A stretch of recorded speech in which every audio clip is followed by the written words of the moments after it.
Imagine for a moment that you are standing at the edge of a decision, a point in your life where everything seems overwhelming.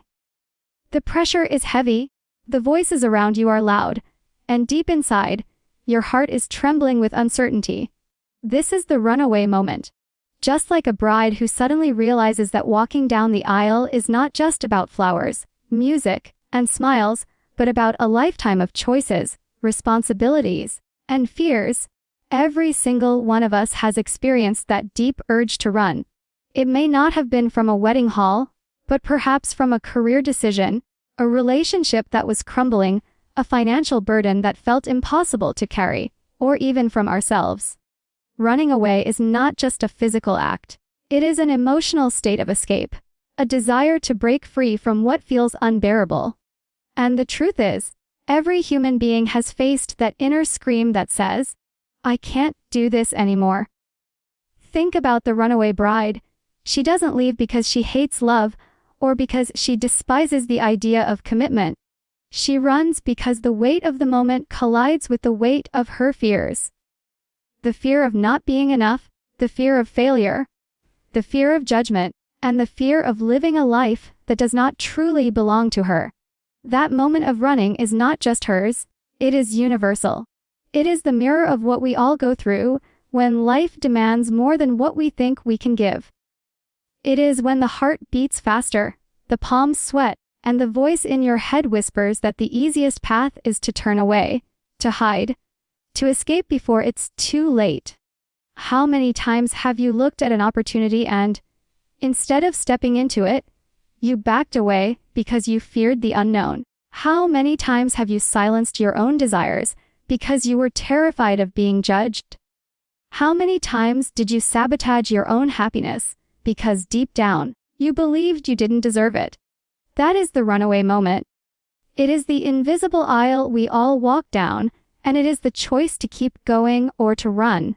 The runaway bride is not just a character in a story, she is a reflection of every person who has ever faced the battle between fear and freedom, between security and growth, between staying small and stepping into greatness. The fascinating thing is that running doesn't always look dramatic. Sometimes it's subtle. You may not physically run, but you run emotionally. You run by procrastinating on the dream that keeps you awake at night. You run by staying in environments that shrink you, because you're too afraid of starting over. You run by distracting yourself with meaningless routines, so you never have to confront the deeper truth of what you really want. That runaway bride inside of you shows up in these moments. When you trade possibility for comfort, when you silence your voice instead of speaking your truth, when you hide behind excuses instead of standing in your own power. And yet, within that runaway moment lies something incredibly important: honesty. When you run, you reveal the truth of your fear. That truth is raw, uncomfortable, and sometimes painful, but it is real. It tells you where your insecurities live. It shows you the beliefs that have been chained inside your subconscious. It uncovers the wounds you haven't healed and the doubts you haven't faced. That runaway moment, though filled with panic and hesitation, is often the very moment that can become the doorway to transformation. Because when you realize why you wanted to run, you uncover the very thing that must be healed, the very thing that must be faced, the very thing that has held you back from becoming who you truly are. Now imagine again the bride, hiding under a jacket, trying to find safety. That jacket may belong to someone else, but symbolically, it represents what we all do in those runaway moments. We look for shelter. Sometimes we seek it in people, sometimes in distractions, sometimes in denial. But what we are really searching for is a sense of protection from our own doubts, our own emotions. We are trying to hide from the storm within. The runaway moment is not weakness.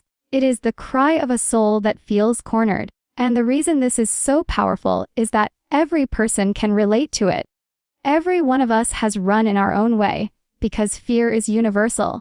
But the bride does not disappear forever. She does not vanish from life. She hides, she breathes, she gathers herself. That, too, is part of the runaway moment. It is not always about permanent escape. It is often about temporary retreat, an instinctive reaction to protect ourselves.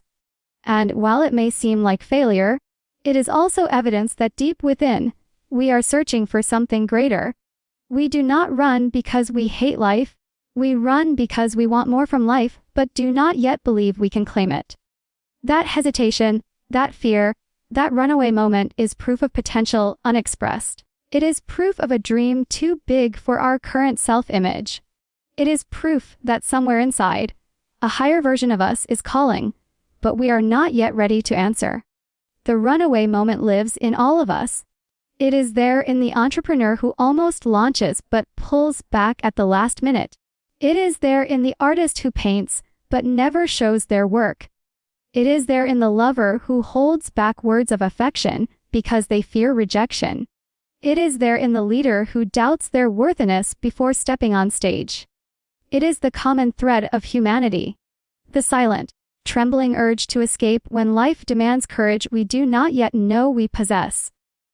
Picture the moment when the runaway bride finally collapses into someone's arms, trembling, overwhelmed, her heart pounding so loudly she can hardly hear her own thoughts. She hides beneath a jacket that is draped over her shoulders, a jacket that is too big, too heavy, but strangely comforting. It is not just fabric, it is safety. In that instant, it doesn't matter if the jacket belongs to a stranger, a friend, or someone she barely knows. What matters is the feeling of protection, the sense that even in the chaos of her world, spinning out of control, she has found something that shields her from it all. The jacket becomes more than clothing. It becomes a symbol of what every one of us searches for when life overwhelms us. We all long for something that gives us the courage to stop trembling, something that allows us to breathe again, something that says, "You are safe here," even for a moment. Think about your own life. How many times have you wanted to crawl under something, to shield yourself from the world, to feel as if you were wrapped in a layer that could protect you from judgment, from pain, from fear? That jacket in the story is no different from the invisible shelters we all try to find in our lives. Some people wrap themselves in silence, avoiding confrontation so they won't have to face rejection. Some wrap themselves in overwork, burying themselves in tasks so they won't have to feel the emptiness inside. Others wrap themselves in distractions, scrolling endlessly, numbing the mind, just so they won't have to deal with the voice within that demands change. The jacket, in all its forms, represents a protective shield. It is a pause button in the middle of panic. It is the thing that gives us the illusion of safety when our emotions threaten to drown us. But there's another layer to this symbol. That jacket doesn't only protect, it transforms. It takes someone who is on the edge of breaking down and gives them a sense of grounding. It doesn't erase the chaos, but it shifts the experience of it. It allows the runaway bride to sit still long enough to process, long enough to breathe, long enough to gather the strength to decide what to do next. The jacket becomes the bridge between running away and facing reality. And isn't that exactly what we all need? When negative feelings come crashing in, we don't necessarily need them to vanish instantly. What we need is something that reminds us we can handle them, something that holds us together long enough to let clarity appear. You see, negative feelings don't always destroy us. What destroys us is believing that we must face them completely raw, without any form of support. But when we have our version of the jacket, whether that's a mentor's words, a piece of wisdom, a spiritual practice, or even our own inner self-belief, we find that those feelings lose their grip on us. They may still be there, but they no longer control us. The jacket gives us the space to separate who we are from what we feel. And in that separation, transformation begins. Imagine walking through a storm without any covering. The rain soaking you, the wind cutting into your skin, the cold numbing your body. Now imagine the same storm, but this time with a jacket shielding you. The storm doesn't disappear, but your experience of it completely changes. That is exactly what happens in life. The storms, Fear, doubt, worry, sadness, anger are unavoidable. But the way we walk through them depends on what we wrap ourselves in. If we walk through them bare, we get consumed.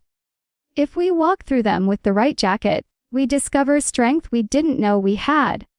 What makes this so powerful is that the jacket doesn't have to come from outside. It may begin as something external. A friend's encouragement, a mentor's advice, a comforting hand. But the true transformation happens when you realize that you can create your own jacket within. You can build an inner space where you are untouchable by the negativity of the world. You can learn to clothe yourself in belief, in vision, in resilience. At first, you may rely on others to hand you their jacket, to lend you strength when you feel weak. But eventually, you learn to weave your own. You realize that the greatest jacket is not the one draped over your shoulders by someone else, but the one stitched by your own self-image, your own awareness, your own commitment to growth. The runaway bride under the jacket is not weak. She is in transition. She is learning the power of pause, the importance of protection, the sacredness of creating space between fear and action. That moment under the jacket is the cocoon stage, the in-between, where she is no longer who she was but not yet who she will become. And we all need that cocoon. Without it, we burn out, we break down, we give up.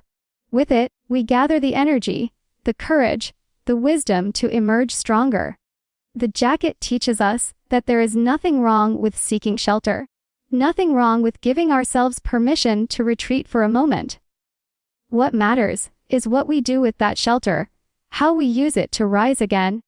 When you think of your own runaway moments, don't just remember the fear or the chaos.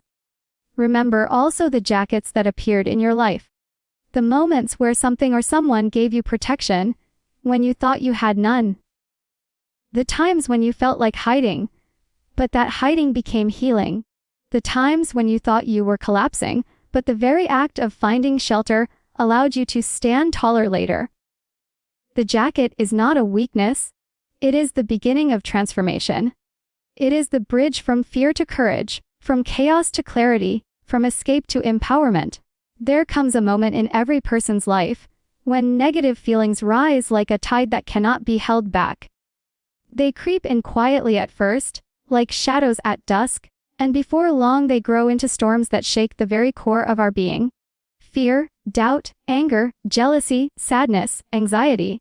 Each one arrives carrying a message, but most of us are too busy fighting them, too busy labeling them as enemies, to hear what they are trying to say. We live in a world that constantly tells us to be positive, to ignore the darkness, to put on a smile even when we are crumbling inside. And yet, no matter how much we try to bury those feelings, they surface again and again, stronger each time, demanding that we pay attention. The truth is that negative feelings are not our enemies. They are signals. They are guides pointing us towards something unresolved within us, something we need to see, something we need to grow beyond. Think of a fire alarm. Nobody enjoys the sound of it. It is shrill, uncomfortable, and disruptive. But that alarm is not the fire itself. It is the warning system designed to save you from greater harm. Negative emotions function the same way. They are alarms inside of us, alerting us to areas where we are out of alignment with our true self. When you feel fear, it does not mean you are weak. It means something in your life is calling for courage. When you feel envy, it does not mean you are bad. It means there is a desire within you for something greater, a reminder that you, too, have potential waiting to be expressed. When you feel anger, it does not mean you are destructive. It means a boundary has been crossed, and your soul is asking you to stand in your power. Every negative feeling carries a hidden wisdom, but you can only receive it if you are willing to face it rather than run from it. The problem is that most people have been trained to resist. From an early age, we are taught that feeling sad is a weakness, that showing fear is shameful, that expressing frustration makes us ungrateful. So we bury the feelings. We hide them under fake smiles. We drown them in business. We silence them with distractions. But here is the paradox: what you resist will always persist. A feeling you suppress does not disappear, it sinks deeper, where it grows roots and takes control of your behavior, in ways you don't even notice. The more you run, the stronger it becomes. Like the runaway bride who thinks leaving the altar will make her fears vanish, avoidance never solves the problem, it only delays the inevitable. Awareness is the turning point, the moment you stop running and simply acknowledge what you are feeling. The grip of the negative emotion begins to loosen. Imagine sitting quietly with your fear instead of pushing it away. Imagine asking your sadness what it wants to teach you. Imagine listening to your anxiety as if it were a child trying to get your attention. Something remarkable happens when you shift from resistance to awareness. You discover that feelings are not as terrifying as you believed. They are energy, and energy is meant to move. The moment you allow yourself to feel fully, the energy begins to flow through you instead of being trapped inside of you. Awareness does not mean indulging the emotion or letting it control you. It means observing it with curiosity instead of judgment. You become the witness rather than the victim. You might say to yourself, I feel fear right now. I feel it in my chest, in the way my breath shortens, in the way my hands tremble. That simple act of noticing creates space between you and the feeling. In that space, you reclaim your power. Because once you can see it clearly, you can choose how to respond instead of being unconsciously driven by it. The fear may still be there, but now it is a message, not a master. Consider how powerful this shift is. A person who resists anger becomes consumed by it, lashing out at others or turning it inward as guilt. But a person who acknowledges anger can pause and realize, something I value has been disrespected. My task is not to explode but to honor my boundaries. The same is true of fear. One person resists fear, avoids opportunities, and stays stuck. Another acknowledges fear, understands it as a sign of growth, and chooses to move forward anyway. The feeling itself is not the problem. It is our relationship with it that determines whether it becomes a prison or a path to freedom. Negative feelings, when embraced with awareness, become teachers. They expose the stories you have been telling yourself. They reveal the limiting beliefs you have accepted without question. They point out the places where your soul is ready to expand. Without them, you would never be pushed to grow. Without them, you would remain asleep to your own potential. Just as pain in the body forces you to take care of an injury, emotional pain forces you to confront the patterns that are holding you back. It is not there to destroy you, it is there to awaken you. This is why some of the most profound breakthroughs in life are born out of the darkest emotions. The moment of deepest despair can become the moment of greatest clarity. The experience of intense fear can become the doorway to courage. The weight of sadness can open the heart to compassion and depth.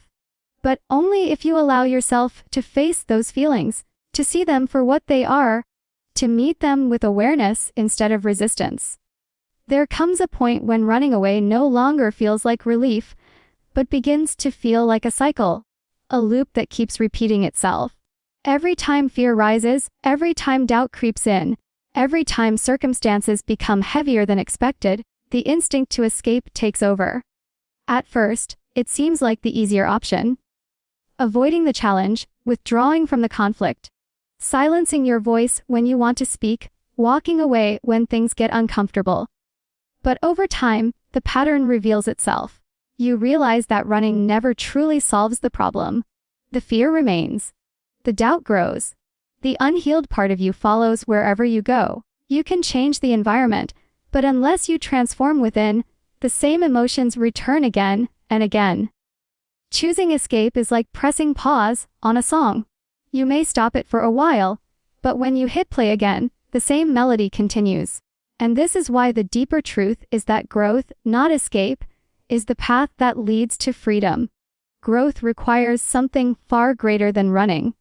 It requires turning toward the very things you want to avoid. It means standing still long enough to listen to the fear, instead of sprinting away from it. It means allowing yourself to feel discomfort without mistaking it for danger. It means recognizing that the pain of growth is temporary, but the pain of escape becomes permanent. A runaway bride may believe that hiding will spare her from judgment. But in her hiding, she discovers a deeper unease, the awareness that she has not faced what truly lies within. In the same way, when you and I choose escape, we delay the confrontation with our own truth. And truth, no matter how much we postpone it, always waits for us. When you choose growth, you choose to reframe the meaning of fear. Instead of interpreting it as a sign that you should stop, you see it as confirmation that you are on the edge of expansion. Fear arises whenever you are about to step into unknown territory, and unknown territory is where growth lives. If you never feel fear, it is likely that you are repeating what you already know, staying within the limits of the familiar, circling inside the same walls you've always walked. Fear is the evidence that you are moving towards something greater than your current self-image can handle. And so, instead of running, growth asks you to lean into it, to walk with it, to understand that courage is not the absence of fear, but the decision to move despite it. Escape, on the other hand, tempts you with comfort. It tells you that avoiding risk will keep you safe. It whispers that staying small is easier than stepping forward. But what it doesn't tell you is the cost of that choice. The cost is not just lost opportunities, but lost versions of yourself. Every time you run, you abandon the possibility of discovering who you might have become. You abandon the higher self that was waiting on the other side of the challenge. You abandon the freedom that only comes from facing the very things you once thought would break you. And in this abandonment, life begins to shrink. You may feel safe, but it is a safety laced with restlessness, because deep down you know you were meant for more. Growth does not happen in comfort. It happens in the fire of discomfort. In the trembling moments, when everything inside of you screams to run, but you decide to stay. It happens when you breathe through the fear instead of silencing it. It happens when you take one more step forward, even when your knees are shaking. Growth is choosing to dance with the unknown rather than retreat into the familiar. And as you continue to make that choice, something remarkable unfolds. The very things that once terrified you become the things that empower you. The stage that once made you tremble becomes the place where you shine. The conversations you once avoided become the very ones that build deeper connections. The risks you once rejected become the doors that open to new opportunities. Growth transforms the battlefield of fear into the garden of possibility. The runaway bride under the jacket may feel safe for a while, but sooner or later she must rise. Sooner or later she must decide whether to keep hiding or to face the altar of her own life. That decision is not just hers. It is the same decision every person faces. Do you choose to keep running, cycling through the same emotions, hiding beneath different jackets, pretending safety is enough? Or do you choose to grow, to face the chaos, to walk forward even when you are uncertain? Escape may give temporary comfort, but growth gives lasting liberation. Escape may calm you for a night, but growth awakens you for a lifetime. When you stop choosing escape and begin choosing growth, life changes in ways you could never predict. You begin to trust yourself in the storms. You begin to see fear not as an enemy, but as a compass pointing you to the direction of expansion. You begin to feel the strength that was always within you, but hidden under layers of avoidance. And in that strength, you find freedom. Because the real freedom in life is not found in running away from what you fear. It is found in facing it, growing through it, and discovering that you are far greater than the feelings that once tried to hold you back.